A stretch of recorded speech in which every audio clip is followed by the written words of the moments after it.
शंखनाद में आपका स्वागत है। भारत के खिलाफ एक बड़ी साजिश सामने आई है।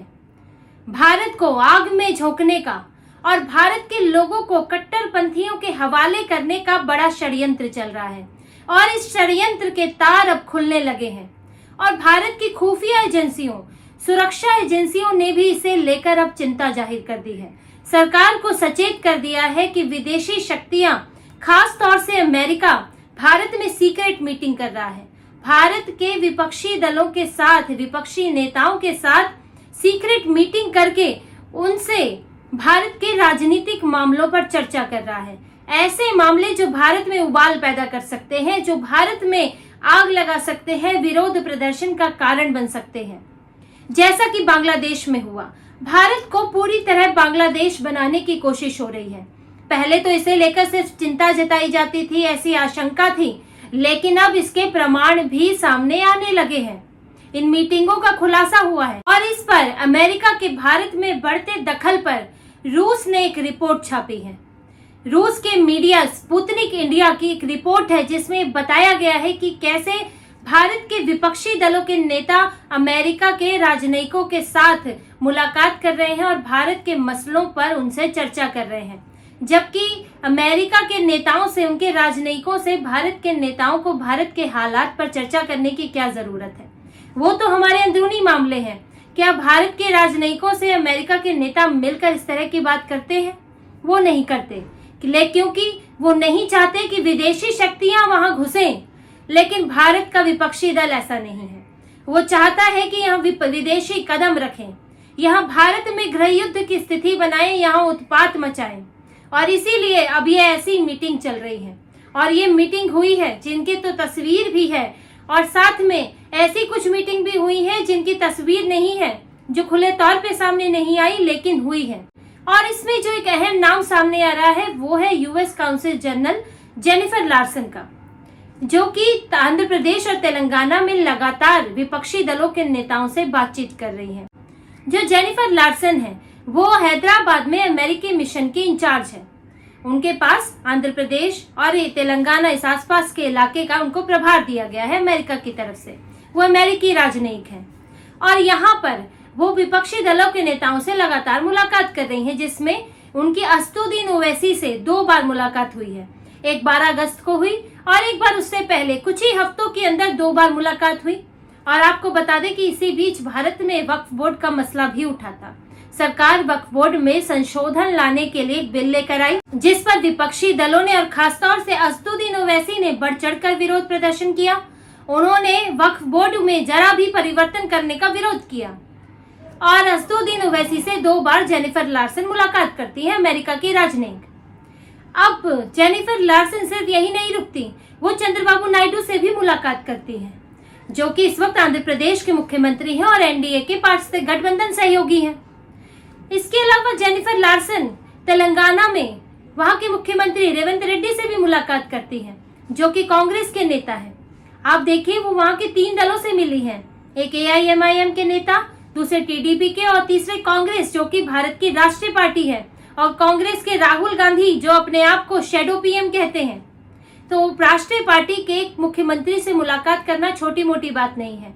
क्या बातचीत हुई, किस पर मुलाकात हुई, क्यों हुई, कुछ सामने नहीं आया। क्या चर्चा हो रही है कुछ नहीं पता, एजेंडा नहीं पता, मिनट्स ऑफ मीटिंग नहीं पता, बस मुलाकात हुई है इतना सामने आया है। और ऐसे समय पे मुलाकात हुई है जब भारत में वक्फ बोर्ड जैसा मसला चल रहा है, जब कांवड़ यात्रा को लेकर एक फैसला हुआ कि वहां दुकानों पे अपना असली नाम लिखना होगा, जिसे हिंदू मुसलमान से जोड़ दिया इन लोगों ने और सुप्रीम कोर्ट ले जाके उस फैसले पर रोक लगा दी। उस फैसले का इन्होंने कहा कि मुसलमानों पर अत्याचार है, विपक्षी दलों ने। और जब मध्य प्रदेश में कुछ अवैध मदरसे, कई हजार अवैध मदरसे बंद किए गए हैं, जो कि बिना सरकार की अनुमति के, बिना सरकार के जो नियम है उनका पालन किए चल रहे थे। अब समझिए, ऐसे मसलों पर जब भारत में ये चल रहा है, तब अमेरिकी डिप्लोमेट एआईएमआईएम से मिलती हैं, आंध्र में मिलती हैं और तेलंगाना में मिलती हैं। इसके अपने मायने निकलते हैं। देखिए, आप वहां की राजनीति को दूसरी तरह से भी समझिए। आंध्र प्रदेश में बात सिर्फ मुसलमानों की नहीं है, वहां पर ईसाई संगठन जो है, ईसाई समूह जो है, चर्च है, वो भी हावी है। वहां उनका भी राजनीति में दखल है। और अमेरिका का जो बैप्टिस्ट चर्च है, वो आंध्र प्रदेश के बैप्टिस्ट चर्च को सहयोग करता है, उसे फंडिंग करता है और उसका पूरा प्रभाव है। आंध्र प्रदेश के चर्च पर अमेरिका का पूरा प्रभाव है।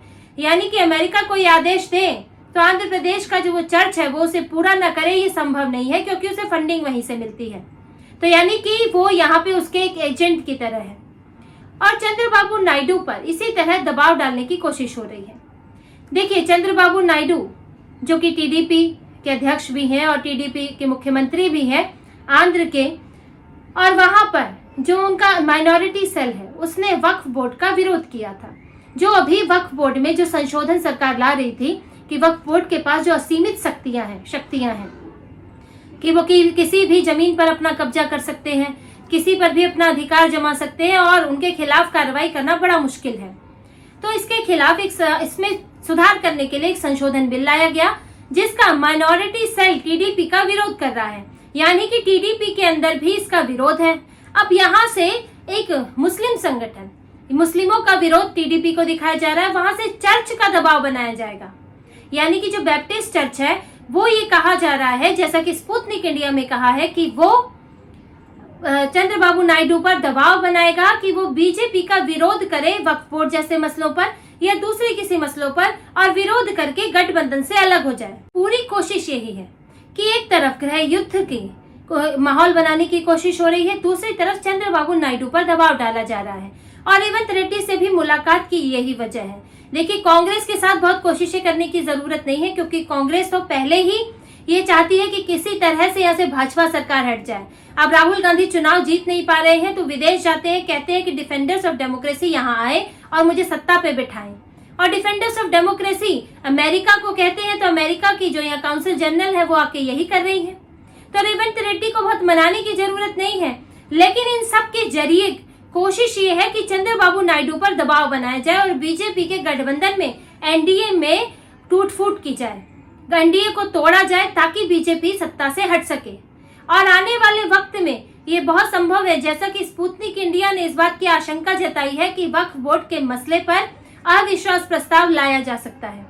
और इस अविश्वास प्रस्ताव में चंद्रबाबू नायडू पर यही दबाव होगा कि वो भाजपा का साथ ना दें, वो एनडीए से अलग हो जाएं, जिससे कि सरकार गिर जाए।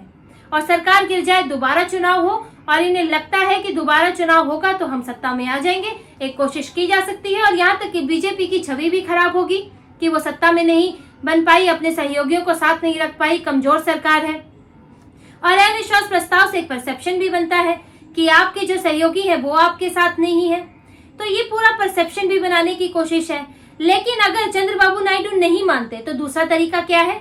दूसरा तरीका है भारत को बांग्लादेश बनाना, भारत में गृह युद्ध की स्थिति पैदा करना। और ये कैसे होगी?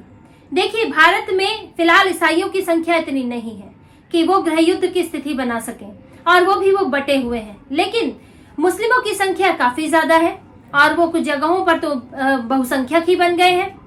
तो ऐसे में मुस्लिमों के मुद्दों पर उन्हें भड़काने की कोशिश हो रही है। वक्फ बोर्ड से जुड़ा मसला है, कावड़ियों का मसला है, इस सब पर भड़काने की कोशिश हो रही है। और उसके साथ साथ जो चर्च है उनको भी साथ लाने की कोशिश है कि साथ में मुस्लिम और ईसाई, और साथ में जो ऐसे लोग हैं जैसे कि वामपंथी संगठन में, जिनमें ऐसे हिंदू भी हैं जो कि भारत में ये नहीं चाहते कि स्टेबिलिटी रहे, जो कि भारत में हिंदुओं का ही विरोध करते हैं, भारत सरकार का ही विरोध करते हैं।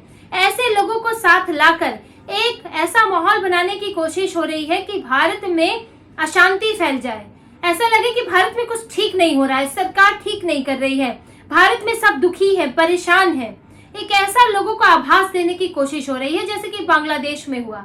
एक मुद्दा वहां पर सुप्रीम कोर्ट का फैसला था जिस पर बांग्लादेश में इतना विरोध प्रदर्शन हुआ और शेख हसीना को सत्ता से हटना पड़ा, उन्हें रिजाइन देना पड़ा। और इसमें अमेरिका का दखल साफ तौर पर बताया जा रहा है, क्योंकि अमेरिका वहां के एक द्वीप, दारूचीनी द्वीप पर कब्जा चाहता है, वहां अपना एयर बेस बनाना चाहता है। इसलिए अमेरिका चाहता था कि वहां एक कठपुतली सरकार बने जो कि अपनी स्वतंत्र विदेश नीति ना रख सके, जो अमेरिका के पीछे चले, अमेरिका के कदमों में झुकी रहे। शेख हसीना ये नहीं करती थी, वो ना चीन के सामने झुकती थी ना अमेरिका के सामने, वो अपने हितों को ध्यान रखती थी, अपने देश के हितों को। इसलिए उन्होंने दारूचीनी द्वीप नहीं दिया। लेकिन यहाँ पर अमेरिका ये चाहता है इसी तरह भारत में कि वो स्वतंत्र विदेश नीति ना अपनाए। जैसे कि भारत, यूक्रेन और रशिया का युद्ध हुआ, वेस्ट की तरफ से भारत पर इतना दबाव डाला कि आप रूस से तेल ना खरीदो, रूस से तेल खरीद के आप युद्ध में सहयोग कर रहे हो।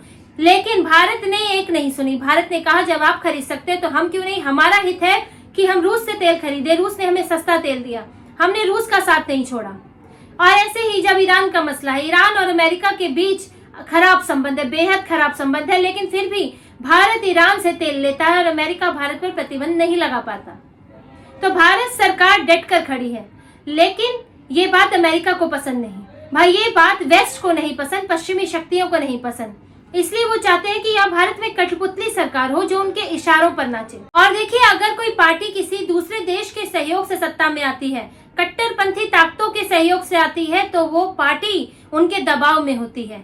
उसे अपना स्वतंत्र रूप से काम करने का हक खत्म हो जाता है, क्योंकि वो चुनाव जीत कर नहीं आई, वो लोगों का दिल जीत कर नहीं आई, वो जनता के हिसाब से काम नहीं करेगी, वो अमेरिका की मदद से आई है, वो किसी कट्टरपंथी ताकत की मदद से आई है। बांग्लादेश में भी यही हुआ है। जमाते इस्लामी जो कि पाकिस्तान का समर्थित संगठन है, कट्टरवादी संगठन है, शरिया लागू करने की बात करता है, और साथ में वहां की विपक्षी पार्टी बीएनपी, उन दोनों ने गठजोड़ किया, अमेरिका का सहयोग लिया और बांग्लादेश में गृह युद्ध कर दिया और शेख हसीना को जाना पड़ा। यहाँ की कट्टरपंथी ताकतों से मुलाकात हो रही है। असदुद्दीन ओवैसी कट्टर मुसलमान जो कि AIMIM, उनके पीछे उनके भाई अकबरुद्दीन ओवैसी जो कि हिंदुओं को मारने की खुलेआम धमकी देते हैं, उनसे मिल रही है जेनिफर लार्सन, और विपक्षी दल रेवंत रेड्डी से मिल रही है कांग्रेस के राष्ट्रीय पार्टी। तो देखिए, इसकी गठजोड़ समझिए, वहां से कट्टरपंथियों को जगाया जा रहा है, यहाँ से कांग्रेस को सपोर्ट हो रहा है, मिलाकर भारत में उत्पात मचाने की कोशिश हो रही है। भारत में गृह युद्ध के हालात बनाएंगे कि सरकार कितने गलत काम कर रही है, सरकार अल्पसंख्यकों पर अत्याचार कर रही है, सरकार जो है यहाँ कोई खुश नहीं है। तो ऐसा माहौल बनाने की कोशिश होगी और इसमें अलग अलग मजहबों को भी साथ लेने की कोशिश हो रही है, ताकि भारत के खिलाफ एक बड़ी साजिश को अंजाम दिया जा सके।